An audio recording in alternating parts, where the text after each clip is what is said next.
would note that we're here for a very obvious reason. The door was opened, and now we're dealing with that. And the door shouldn't have been opened. I'm reminded. But in this instance, I'm going to be very open and honest about why I'm going to vote for this resolution. That's why. Again, recognizing the statements that the representative has made, I find to be highly problematic, extremely concerning, raising very serious questions from a foreign affairs perspective, as the ranking member has raised about statements made and how he feels about people being on certain committees. Grab a seat because today, I'm breaking down a speech that's got everyone in Washington talking. Chip Roy, yes, that Chip Roy, just laid out exactly why he backed kicking Ilhan Omar off the Foreign Affairs Committee. And trust me, it's a lot more than party lines. Let's rewind. Roy starts by lining up with his Republican mates, painting a picture of a Congress at war. Not over policies, but over the rules themselves. I remember being part of all those conversations, the Senate lawyer and the Judiciary Committee. Bill first decided not to deploy the nuclear option. In 2013, Harry Reid did deploy the nuclear option. 2017, then certain things changed at the United States Supreme Court. So now we live in that world. It is what it is. Now here we sit. The door was opened. I just went back and reread my speech on the floor because the gentleman, I hadn't done that yet. I went back and reread my speech on the floor. I stand by every word of that speech, and in it I referenced the fact that I just a few months prior had been in agreement with some of my colleagues on the other side of the aisle with respect to January 6th, which there's disagreements on our side of the aisle on some of that with respect to the votes at the time, and that I'd taken very strong disagreement and sought apology from our colleague on our side of the aisle about some of the remarks that were said, but felt that this was not the right path to go down. I stand by that. So here we sit. I could associate myself and do with all the remarks the gentleman from South Carolina. I have very strong disagreement with a lot of the statements that Representative Omar has made. We've covered most of them. That some people did something is the one that really sticks in my craw pretty strongly. Raises a whole lot of flags for me.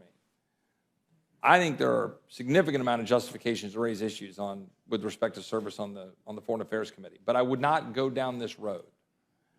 But I'm also reminded, in August of 1993, Juan Gonzalez was a batter for the Texas Rangers and was plunked by Alex Fernandez from the White Sox. And just a little bit later, Robin Ventura came to the plate for the White Sox, and Nolan Ryan was on the mound. And Robin knew what was about to happen. Nolan plunked him. And then Robin Ventura charged the mound, and then Nolan Ryan beat the crud out of him on the mound. That's what happened. We all know that's what happened. Old school baseball. Nolan Ryan defined old school baseball. This is raw politics. That's what this is. When the door's opened, then there's a question, and you have to decide what you're going to do. We're not going to unilaterally disarm. Just not going to do it. I'm tired of that. It just is what it is. Guys took a shot at someone on our team, about statements I disagreed with and took very much to task. But I've got strong disagreements with Representative Omar. I would prefer, if it were just starting from scratch, I would not choose this path. I'd just say whatever stuff you all want to say. We'll say whatever stuff we want to say. Our managers will pick our team. Let's go battle it out in committee. That's what I would say. I would say that's the right place to be. But at this point in time, it is my considered judgment that, like Nolan Ryan, we've got to respond. And I'm just going to be blunt and honest about it. That's just my belief. I think it's important. And I hope we'll get through this. We'll kind of hip check each other. Maybe we can sit down and figure out by the end of this Congress, next Congress, whoever's in charge, we figure out how we're going to play ball going forward and set those rules. And I would say the same thing about open rules, closed rules, structured rules. And the ranking member could scoff. We've had X number of votes. We'll have continued debate about this stuff over time. There will be closed rules. There will be structured rules. There will be open rules. I'd like to have that debate. I'd like to have the considered judgment of the ranking member on that, and as I have debate on my side of the aisle. I'm just saying that we can figure out how to protect this institution and try to decide how to do things the right way. Now things get real.